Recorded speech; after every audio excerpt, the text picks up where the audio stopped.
Many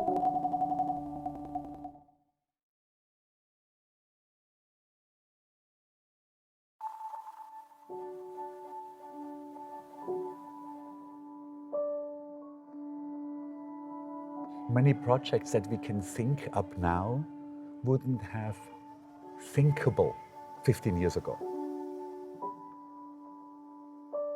Basically, any innovative direction that has come in design came through technology.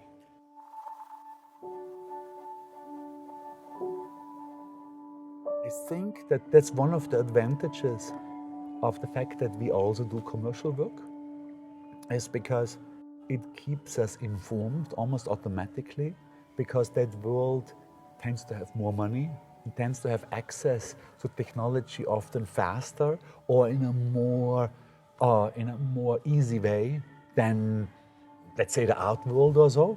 And so I think it's a good influence, technology-wise. And then thinking-wise, a lot of the work that we do in the personal realm, of course, influences the commercial work. You know, as a person, I go to the supermarket, so I'm involved in the commercial work. I go to the museum, I'm involved in the cultural work, and I meet friends, I'm involved in the personal work. So why should I not, as a person, as a doer, as a designer, why shouldn't I be involved in all three worlds as well? It just makes sense. Because ultimately design is a language, and it would be odd that we imply it or that we use it only for one direction.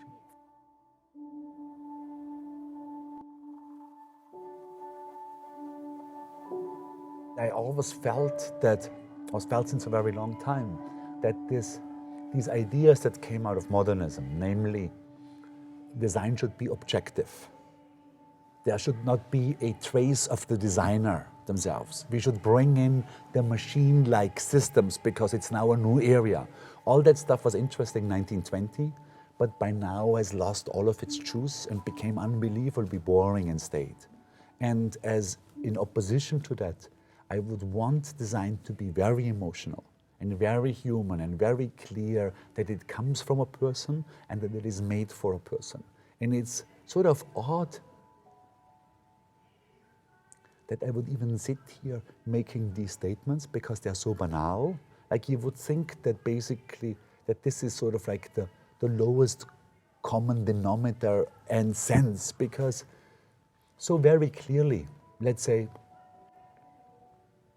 if I call a company and I get an answering machine, I'm pissed. And there's just an incredible difference between you call somebody and you get a person, or you call somebody and it says, for English, press 1, for Spanish, press 2, blah, blah, and you have to fight yourself through. And I think everybody feels that way. I don't know a single person who prefers the automated machine over the real person. So why do we, in printed communication or in online communication, so often pretend that what we do is made by a machine? It makes no sense. Therefore, we're much more comfortable with the human-centric approach. Yeah.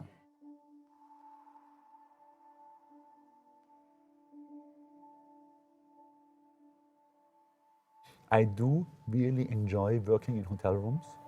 I actually find it often more productive than in the studio, simply because I normally have new impressions, and there is a space far away from home where those impressions are possible. And I'm going to Hamburg tomorrow, and I deliberately chose to go by train, so I have a 5-hour trip there in the morning and a 5-hour trip back in the evening. So I'll be in the train for 10 hours, which is sort of ridiculous for a short visit of a city, but I don't mind it all because I love being in a train and I love to work on a train. So I have a whole list of little jobs that are already prepared that I'm going to tackle on in the train. And likely I'm going to be if it's not too full, I'm going to be in the dining car, having a breakfast, lunch, and dinner, and working all the way. I find that in combination of a forward notion together with a landscape that on eye level flies by and is interesting enough to look at, but not that interesting that it wouldn't allow a continuous thought. I found that ideal.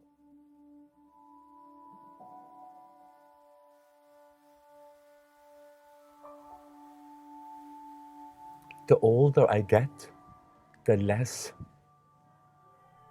the new is important to me. And that could be partly because my brain gets softer and I'm just like, not thinking on that level of newness anymore. And also partly because I think with age, maybe in-depthness becomes more important than brand newness. And even as a listener or as a consumer or as a viewer, I changed my mind on this. Like, I used to hate Liechtenstein, couldn't stand him. Like, I thought, my God, this one-trick pony, came up with this idea to do comics and then he did it for the rest of his life.